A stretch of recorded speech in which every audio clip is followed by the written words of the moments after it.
the toughest fight he's ever had. Yeah. Loki, no way. Still coming. Ayan ang naging reaksyon ni Katsuma Akitsugi sa one punch ng Pinas na si Juna Sultan. Bumilibang hapon dahil sa tibay na taglay ni Sultan. Sa lahat ng nakalaban niya, aminado si Akitsugi na si Sultan lang ang pinakamahirap na nakalaban niya. Sinubukan niyang babagsakin si Sultan pero pumapalag si Sultan at bumabawi at pumalaban pa. At nasabi nilang ni Sultan ay ganito. I was surprised.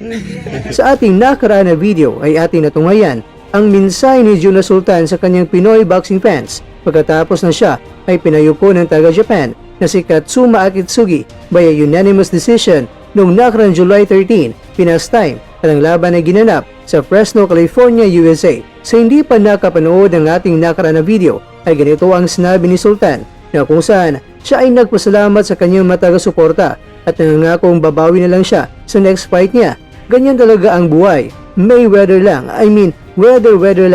Kaya naman ang post ni Sultan na ito ay umakot ng 344 reactions, 111 comments at 1 share.